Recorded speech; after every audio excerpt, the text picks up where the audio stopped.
Assalamualaikum warahmatullahi wabarakatuh. Hai para pencinta catur dan para catur mania, selamat datang kembali di Legenda Catur Dunia.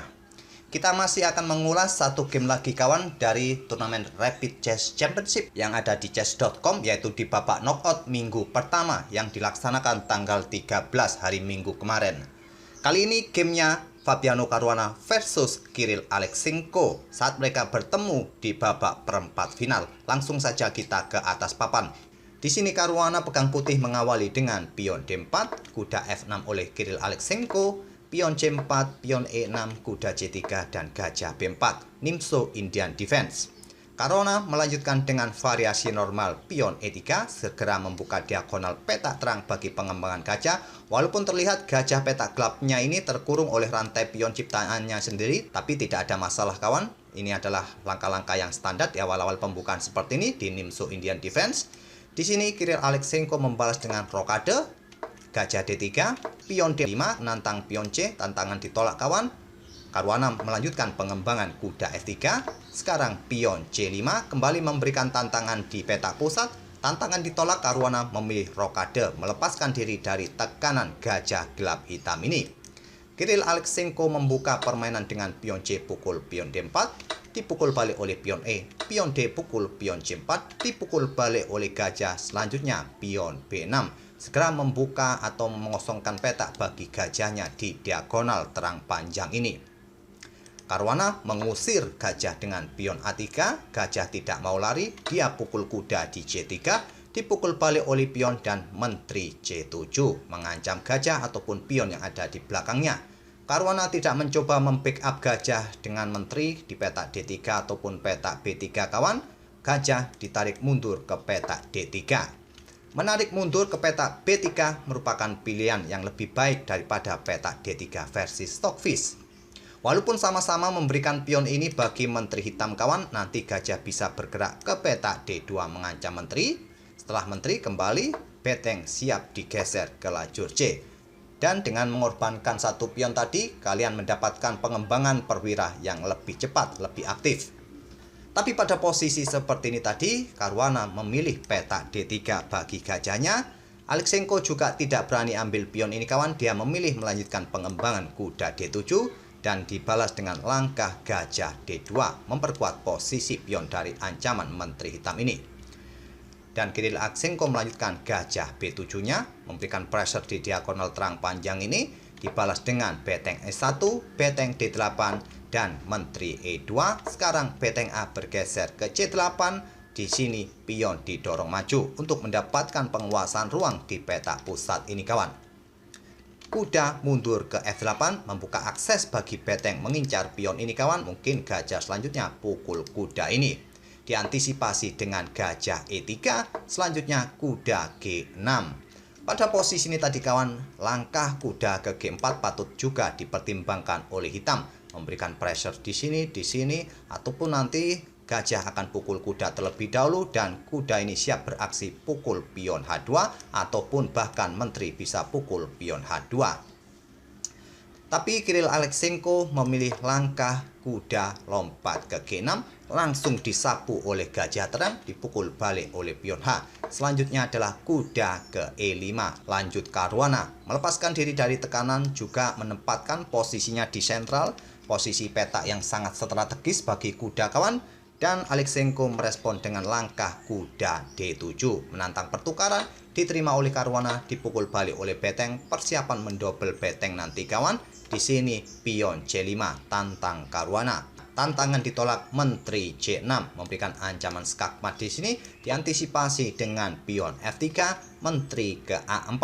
Bila sekarang pion pukul pion, maka beteng bisa naik memberikan ancaman bagi menteri putih kawan. Jadi pada posisi ini Caruana terlebih dahulu menggeser menterinya ke lajur B ke petak B2, dibalas dengan gajah D5. Sebuah posisi yang sentral kawan, membendung laju pion, juga menguasai diagonal-diagonal ini. Dan di sini Caruana membalas dengan menteri B4 menantang pertukaran, tantangan ditolak, Caruana melanjutkan menteri C3. Pion F6, beteng B1 dan selanjutnya raja bergerak ke F7. Di sini Caruana melanjutkan gajah mundur F2. Kirill membalas dengan beteng naik ke C6, dibalas dengan pion H3 dan pion G5. Beteng B4, beteng hitam mundur kembali ke C8 dan pion maju ke A4. Di sini pion B pukul pion C5. Dipukul balik oleh pion selanjutnya, pion E5, balas Kiril Aleksenko. Untuk mendapatkan ruang petak-petak ini kawan, dan dibalas dengan beteng bergeser ke D1, memberikan pressure bagi gajah D5 ini. Kiril Aleksenko membackup gajahnya dengan menteri di C6, juga menempatkan satu diagonal dengan gajahnya, persiapan menyerang di diagonal ini terhadap pion G2 ataupun pion F3 kawan. Caruana tidak peduli, dia mendorong pion A5, beteng C bergeser ke D8 dan dibalas dengan beteng mundur ke B2. Persiapan untuk membackup baris keduanya. Di sini Kiril Aleksenko bermain dengan pion E5, mulai membuka bangunan pion putih nih kawan. Tantangan diterima, dipukul balik oleh gajah, persiapan pukul pion G2. Didahului oleh Caruana beteng pukul beteng, dipukul balik oleh beteng hitam. Selanjutnya gajah G3, membuka akses beteng melindungi pion dari ancaman gajah ini.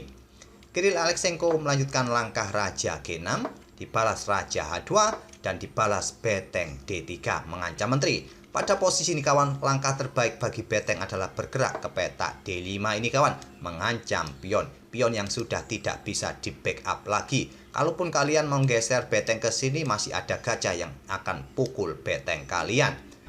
Tapi pada posisi ini Kiril Aleksenko memilih petak D3 bagi betengnya menyerang menteri. Menteri mundur ke E1 mengawasi gajah agar menteri hitam tidak ambil pionnya. Di sini menteri hitam bergerak ke D5 memberikan dukungan beteng, mungkin mengancam menteri lagi. Dijawab oleh Caruana dengan gajah bergerak ke peta D6 untuk berkoneksi dengan pionnya kawan, dan pion ini sudah tidak bisa lagi diganggu gugat. Tadi sudah mempunyai kesempatan dengan beteng tadi bergerak ke peta ini kawan, tapi tidak dimanfaatkan oleh Kiril Aleksenko.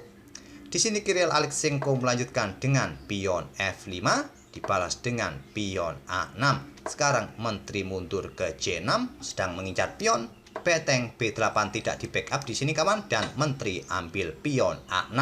Beteng mundur kembali, menteri bergeser ke C6 kembali. Petak C4 juga pilihan bagus bagi menteri hitam. Di sini menteri putih bergerak ke A5 mengincar pion.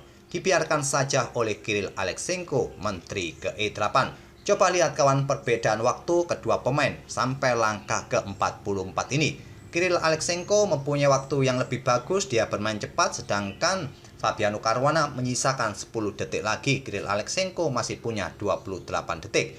Pada posisi ini kawan, kalian jangan ceroboh dengan pion gratis ini. Pion ini adalah pion racun.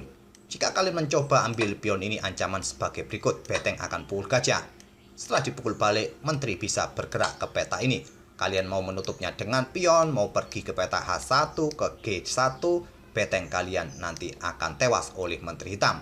Oleh karena itu pada posisi seperti ini, Caruana tidak tertarik pukul pion A7 ini. Dia masih bisa melihat ancaman itu walau menyisakan 10 detik saja. Caruana menggeser betengnya ke F2.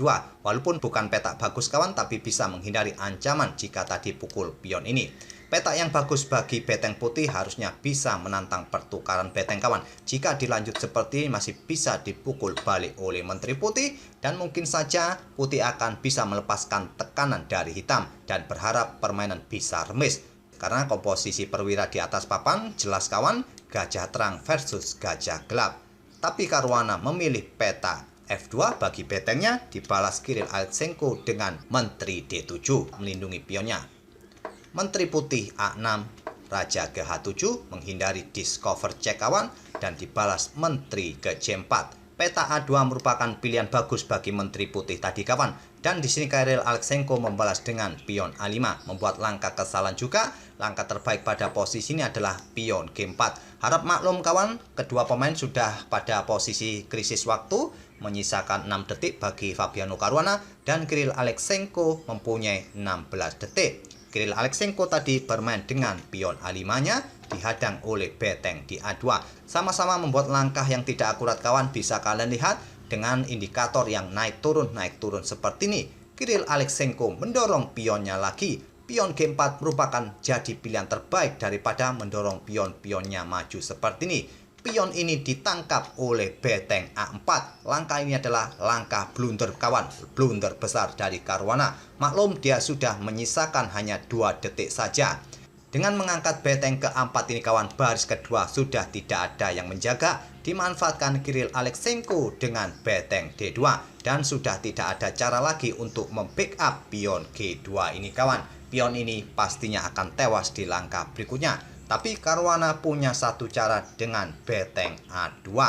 Tapi langkah ini tidak bisa menyelamatkan putih dari kekalahan kawan. Karena pada posisi seperti ini, kalian lihat menteri beteng sudah berada dalam satu diagonal yang mudah diserang oleh gajah terang hitam ini. Tapi sayangnya kawan, pada posisi seperti ini Kiril Aleksenko menyisakan waktu 6 detik dan dia tidak melihat petak bagus bagi gajahnya di petak D5 ini yang merupakan langkah kemenangan bagi hitam. Pada posisi ini dia lama berpikir hingga waktunya habis kawan. Dia tidak melihat kontrol waktunya habis. Dan pada posisi ini Fabiano Caruana akhirnya selamat menang karena lawannya kehabisan waktu. Sangat disayangkan kawan bagi Kiril Aleksenko, tinggal menggeser gajah ke petak D5 ini, Kiril Aleksenko pun akan menang. Karena jelas jika menteri menghindar, betengnya nanti akan tewas oleh beteng ataupun gajah. Dan berikut ini kawan, momen-momen detik-detik langkah-langkah terakhir dari kedua pemain. Sangat menegangkan kawan, di mana kedua pemain kontrol waktunya juga sudah mulai mepet.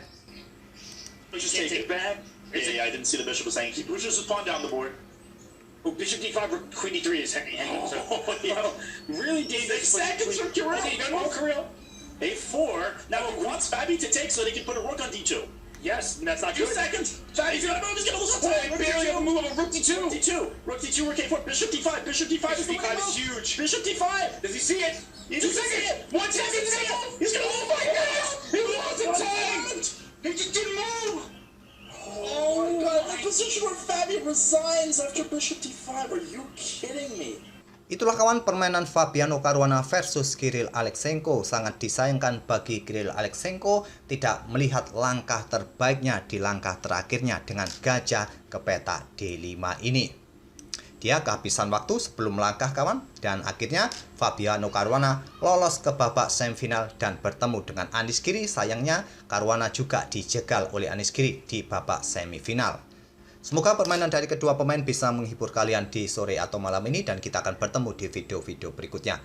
Terima kasih. Wassalamualaikum warahmatullahi wabarakatuh.